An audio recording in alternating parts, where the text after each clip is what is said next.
Guys, close your eyes for a second and picture this. In the middle of a cold night in Boulder, Colorado, the Ramsey mansion is so quiet you can hear your own heartbeat. But then a strange light flashes from the basement, and a series of strange traces appear in every bedroom, hallway, and living room. And you know the scariest thing? These traces are telling a story that no one wants to hear. Hello, everyone. I am the narrator of this series, and today we will be diving deep into the house where all the mysteries that have never been revealed are still hidden. Prepare yourself, because from the beginning, the truth will shock you. That night, the Ramseys' mansion was so dark and quiet that the slightest sound echoed through the hallways. When the team entered, the space was illuminated by flashlights and the flickering lights of forensic cameras, casting long shadows along the walls and furniture. In the living room, JonBenét Ramsey's familiar sofa became the center of attention. On its velvet surface, investigators found tiny traces of biological material that had never been analyzed before. The strong smell of bleach and candle wax still lingered, mixed with the smell of dust and old wood, creating a gloomy and tense feeling that was difficult to breathe. Every fold of the sofa contained delicate DNA fragments that the technology of scanning and archiving the scene allowed for detailed collection of every hair and piece of skin. Entering JonBenét's bedroom, investigators found the bed sheets had been disturbed, which combined with strange stains on the floor, formed a complex pattern. The scene was a confusing mess. A broken pencil lying next to the bed seemed to have been placed at an odd angle, as if the killer had left a subtle message. On the dressing table, several scraps of paper containing scribbled characters were mixed in with fragments of toys or everyday objects. Every little detail was measured and analyzed, from the angle of the pencil's breakage to the force and direction of the objects. Scratches on the wooden floor and tabletop, small footprints on the carpet, all recorded to reconstruct the killer's behavior at the time of the crime. In the kitchen and dining room, small traces such as flour spills, fingerprints on cabinet handles, and pieces of paper dropped under chair legs created a picture of intentional disturbance. Everyday items were rearranged or moved slightly, unlike the normal routine of the family. Traces in the drawers and kitchen surfaces revealed that the killer moved in a sophisticated, selective manner, avoiding large pieces of evidence, but still leaves behind small details that, if observed closely, could explain the entire act. The climax comes when the investigation team enters the basement. Flashlights flicker, casting long shadows across old objects, dust bins, and an old iron ladder. In the bins, investigators discover a glove with previously uncollected DNA. This trace, combined with details on the floor and the basement door, helps them build a hypothesis about the killer's movements, that the killer may have entered and exited the basement, used household items, but still avoided cameras and direct witnesses. Forensic cameras and 3D scanning technology are used to capture every detail, from ajar windows, scratches on the floor, to small objects on the table. Every stain, every piece of paper, every biological trace becomes part of a complex web of evidence. The 3D data combined with the movement diagram in the house reveals a deliberate, sophisticated behavior 6, showing that the killer not only wanted to cause fear, but also wanted to create a sophisticated picture of presence and avoidance. In the other bedrooms, physical and biological traces remained, despite being partially cleaned up after the crime. Fingerprints, paper scraps, small footprints on the carpet, along with scratches on the door and stairs, show that the killer was constantly moving, had knowledge of the house's structure, and was extremely careful. These details became an important basis for reinvestigating the case, from reconstructing the killer's behavior to identifying witnesses who could have seen the behavior from a distance. In the living room, small traces of dust, stains, and slightly moved objects showed that the killer had manipulated the entire space, creating a sense of disorder but still sophisticated order. Forensic experts recorded every detail, from the direction of impact, the killer's perspective, to the ability to move objects in the house, all aimed at reconstructing the perpetrator's behavior at the time of the crime, determining the sequence of events and possible motives. Details in the bathroom and hallway are equally important. Water splashes, soap marks on the mirror, wet spots on the floor, and small shoe prints on the hallway carpet all combine to form a complex picture of the perpetrator's movements, biological traces, and sophisticated abilities. Experts use precise measuring tools, compare collected samples previously to identify differences, similarities, and potential connections between the evidence. On the top floor, the bedrooms and living room revealed subtle traces: dust on toys, handprints on closet doors, stains on carpets, and scraps of paper with illegible characters. These traces not only helped reconstruct the killer's movements, but also revealed subtle details about how the killer came into contact with objects in the house. Investigators created detailed maps of each movement, each interaction with objects, and each possible contact with the victim. On the balcony and outdoor areas, footprints, scratches on railings and floor surfaces, and small biological traces revealed the killer's ability to move in and out of the house. This data, combined with camera diagrams, ambient lighting, and the time the body was discovered, created a comprehensive picture of the killer's behavior, sophistication, and ability to conceal evidence. Every detail, from the living room, bedroom, kitchen, basement, to the hallway, bathroom, balcony, all combined to form a complex web of evidence. Stains, biological traces, scraps of paper, physical traces, and the arrangement of objects create an overall picture of the killer's behavior, from contact with the victim, movement in the house, to the sophisticated ability to hide evidence. These details are an important basis for the next steps of the investigation, including DNA analysis, behavior reconstruction, and determining the ability of witnesses to observe. Ultimately, the discoveries in the Ramsey mansion not only reveal the sophistication and horror of the killer's behavior, but also raise a series of questions. Was the killer an outsider or an acquaintance? What is the sophisticated purpose in each detail? This chain of evidence will lead investigators and audiences deeper into. Immediately after examining the crime scene, the investigation team began meticulously cataloging and recording every detail.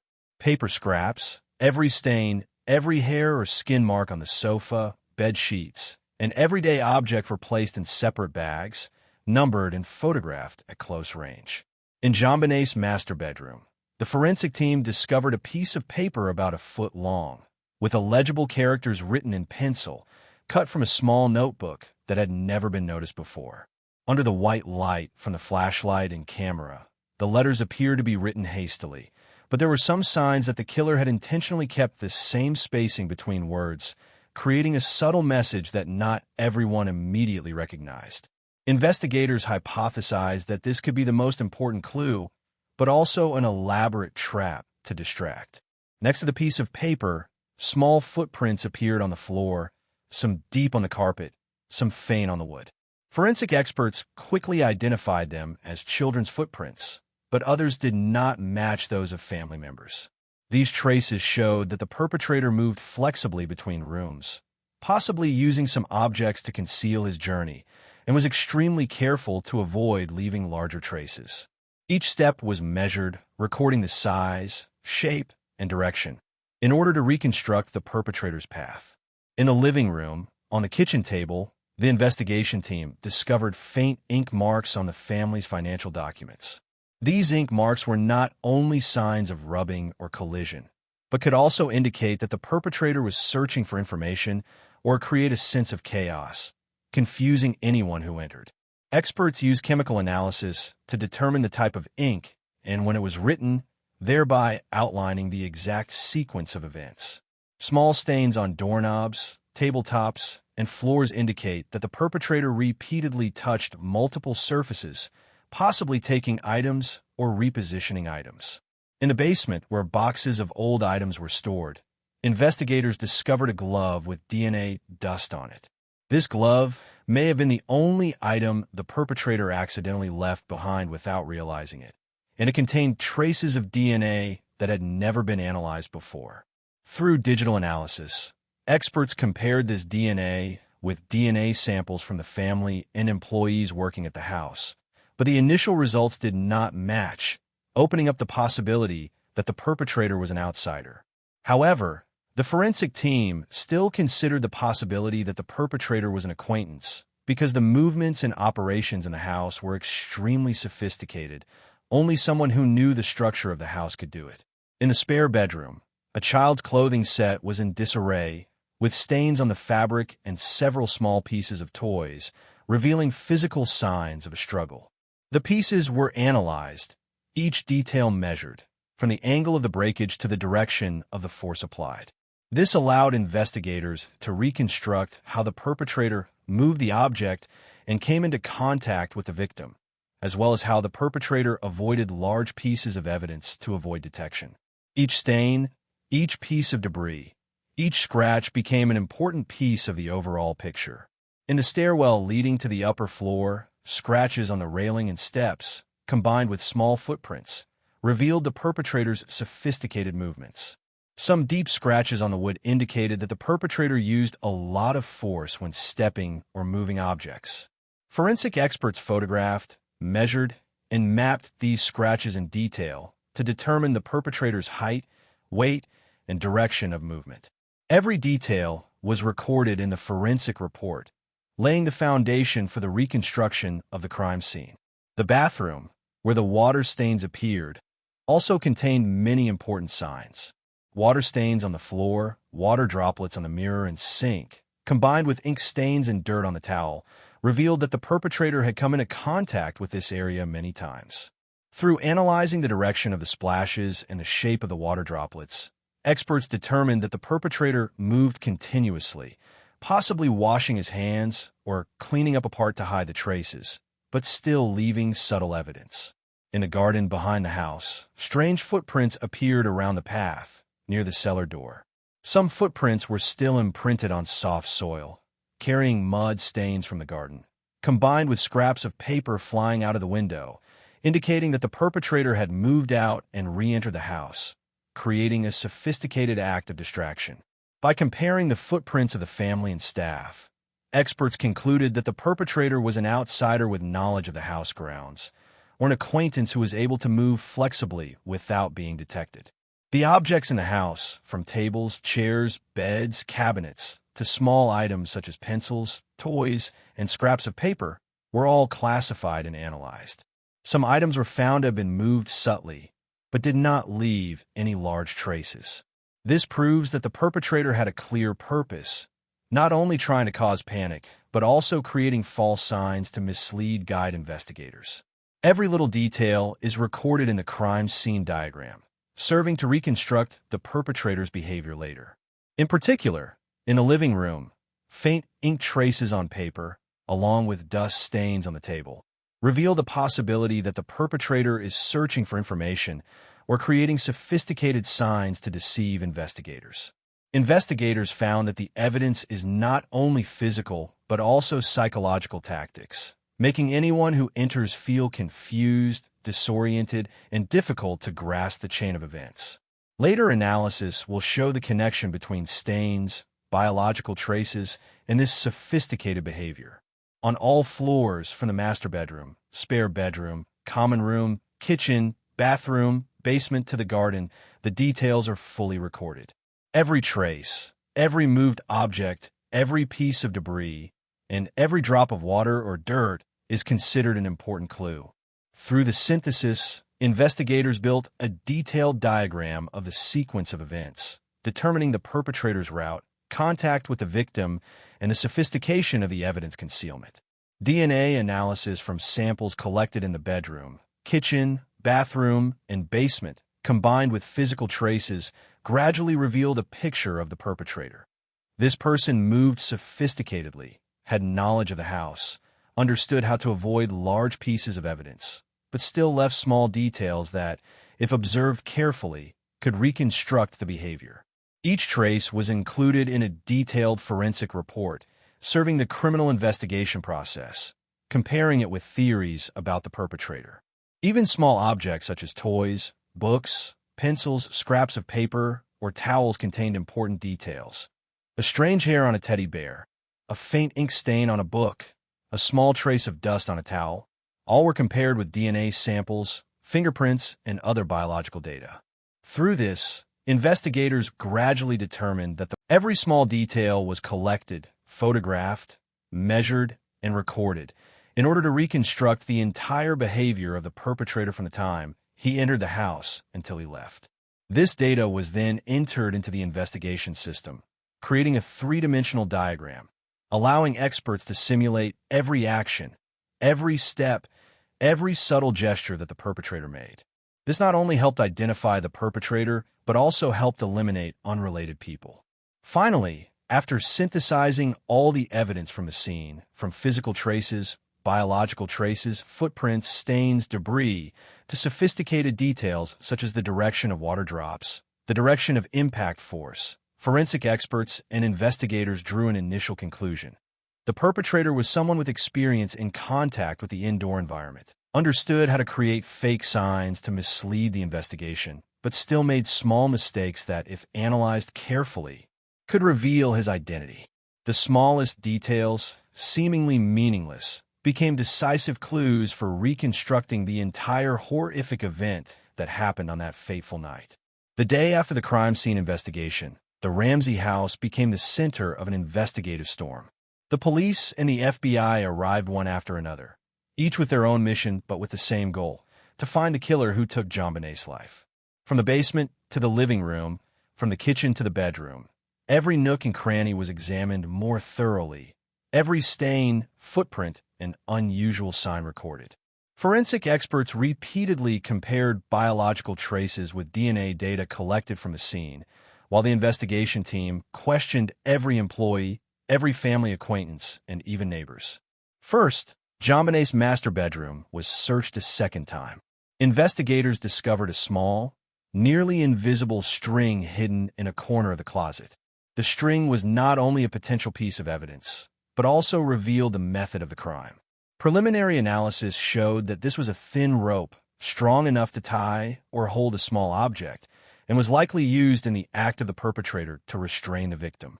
Combined with a hastily written note found in the room, forensic experts began to hypothesize the perpetrator's sequence of actions: breaking in, causing panic, tying, and creating false clues to mislead the investigation. Meanwhile, the living room and family room contained not only signs of disturbance, but also unidentified biological traces. A faint ink stain, combined with dirt on the table, was believed to be a sign that the perpetrator was searching for information or intentionally creating chaos.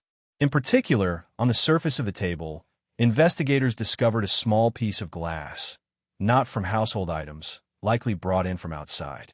This glass fiber was quickly sent to the laboratory for analysis to determine its origin and time of appearance. Initial results showed that it did not match any items in the house, opening up the possibility that the perpetrator was an outsider who had been exposed to the outside environment before entering the house. Another detail that raised suspicion was a glove left in the basement, with DNA that did not match anyone in the family. This further strengthened the hypothesis of an outside intruder.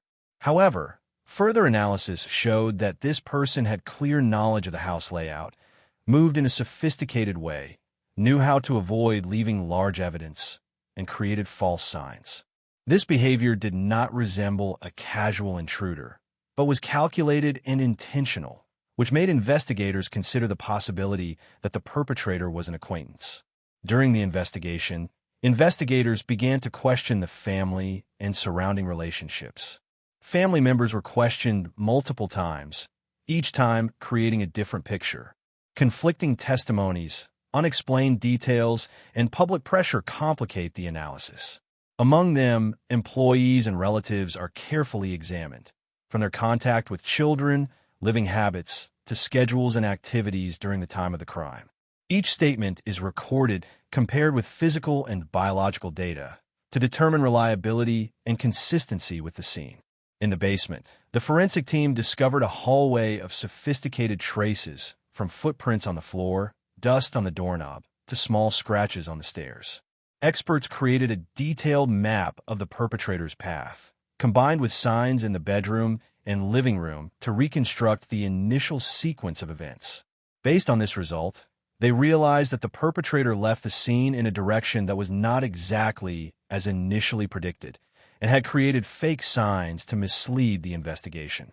Another important element noted was the water stains in the bathroom, combined with traces on towels and surrounding surfaces. Analysis of the direction of the water splash and the shape of the drops suggested that the perpetrator may have washed his hands or cleaned up part of the scene, but still left subtle evidence. Forensic experts concluded that this behavior demonstrated care and experience, and that the perpetrator may have experienced or studied techniques for concealing evidence. In the garden and walkways around the house, strange footprints appeared. Some are printed on soft soil, carrying mud, dust from the garden, combined with scraps of paper flying from the window. Analysis showed that the perpetrator had moved out and returned, creating a sophisticated behavior to mislead. The footprints were measured and compared with the footprints of family and acquaintances, concluding that the perpetrator had knowledge of the premises and may have been an acquaintance or an experienced intruder. Forensic experts also conducted DNA analysis on items in the room, from hairs, stains on clothing, to fingerprints on toys. Initial results revealed the presence of a previously unidentified DNA sample that did not match any family members or employees.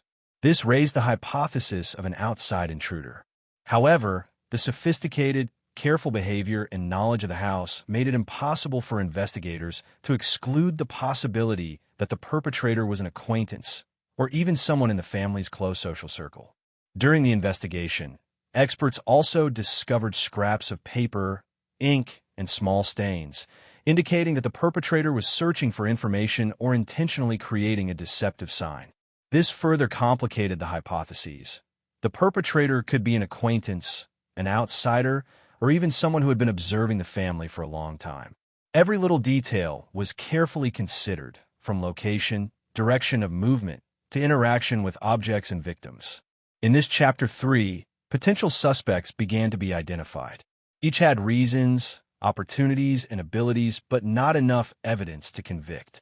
Investigators continued to compare DNA data, footprints, biological traces, and statements.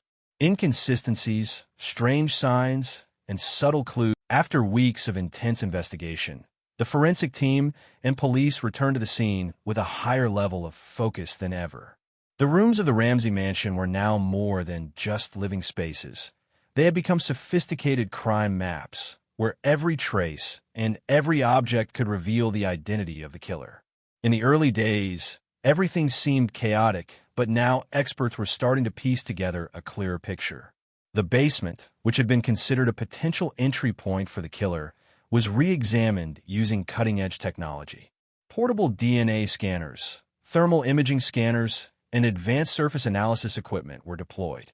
A small piece of fabric, overlooked in previous tests, was now found to contain faint dried blood stains that did not belong to any family member.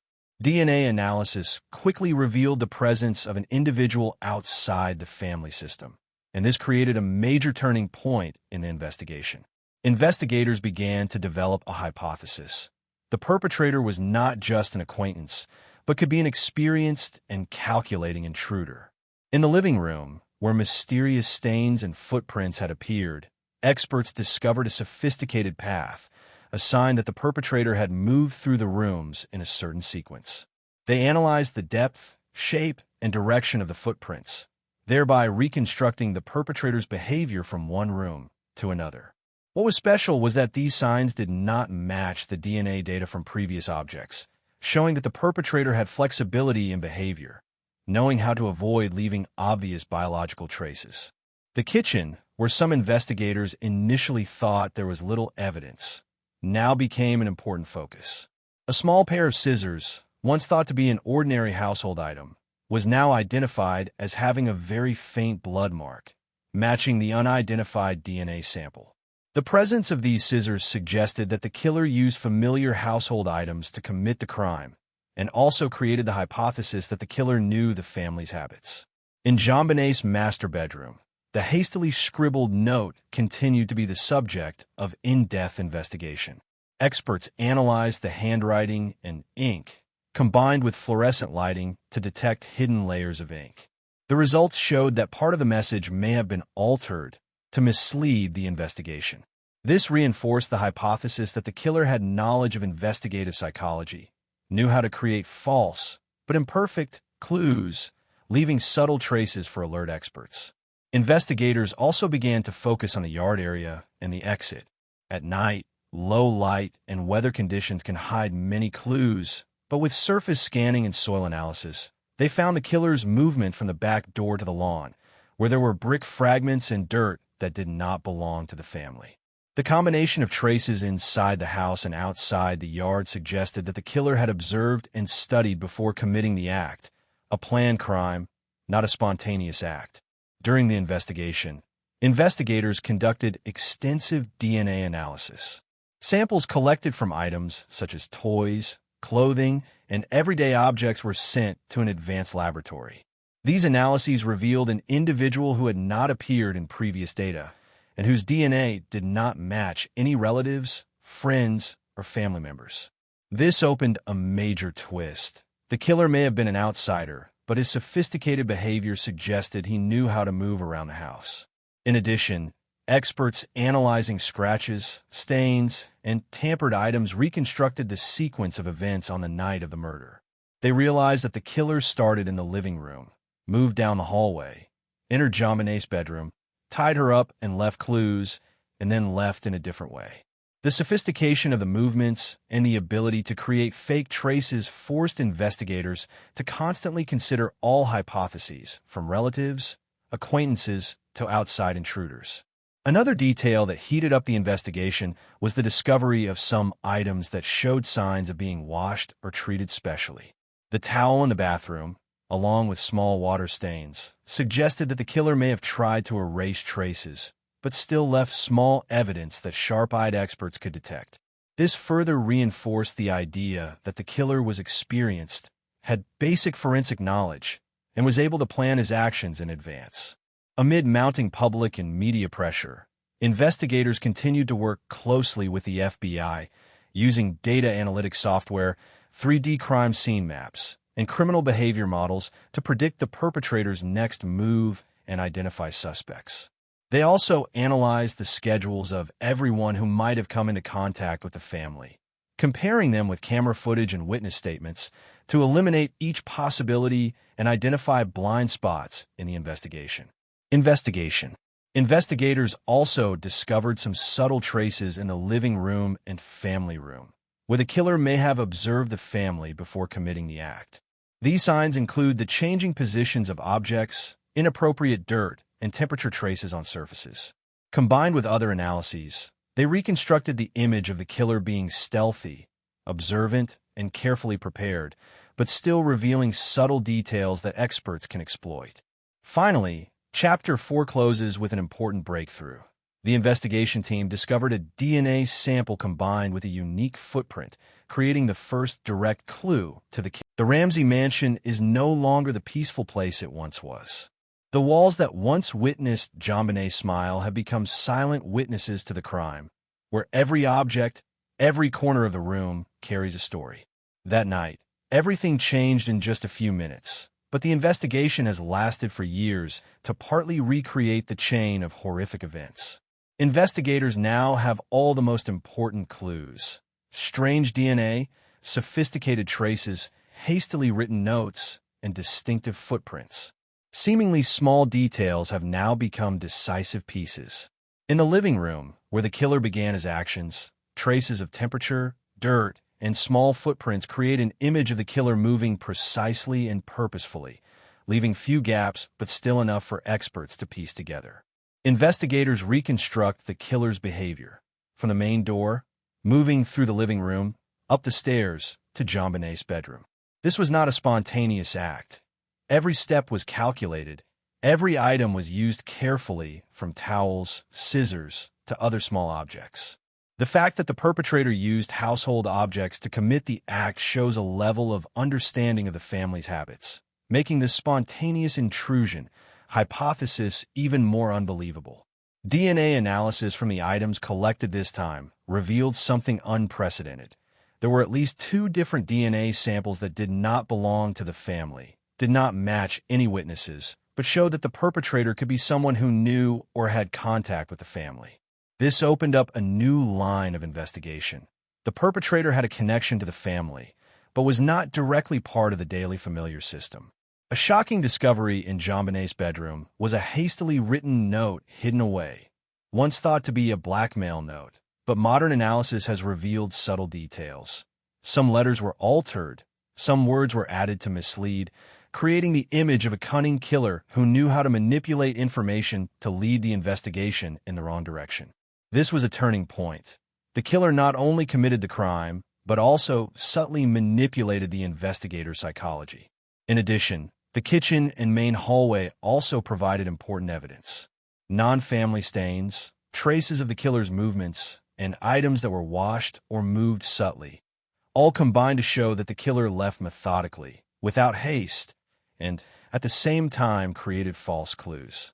Investigators reconstructed this sequence of actions from the living room to the stairs to the bedroom to the back exit and found that the killer had prepared everything in advance, had been able to watch the family in advance, and had acted with an eerie calm. Meanwhile, additional inquiries into witnesses and the family's routine revealed a murky timeline.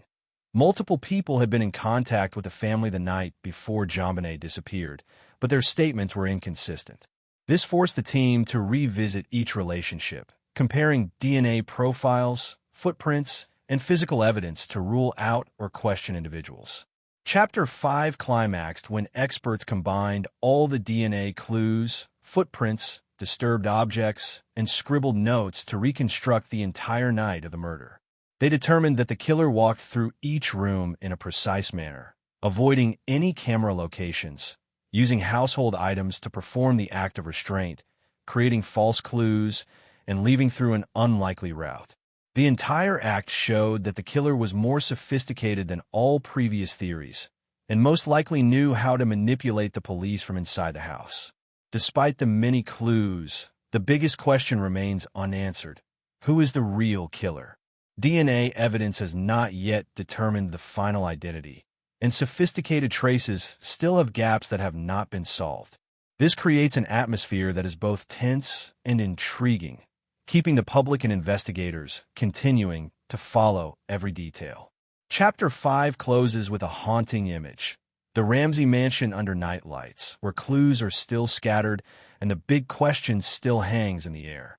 But from the discoveries that night, the investigation team has the foundation to move to the next phase, examining the suspicions, motives, and roles of the parents themselves, thereby opening Part 4, JonBenét Ramsey case, the parents under suspicion. With the details revealed, the audience now cannot take their eyes off. Who is the real killer? Will the remaining clues lead us? And will the suspicions focus on outsiders or those closest to JonBenét? Back-end index pointing right to solve these shocking mysteries. Continue to follow Part 4, JonBenét Ramsey case, the parents under suspicion, where all suspicions about JonBenét's parents will be put under the microscope and never-before-seen evidence will be revealed, guaranteed to make you hold your breath every second. Don't forget to like, share, and subscribe to not miss the most important details of this sensational case.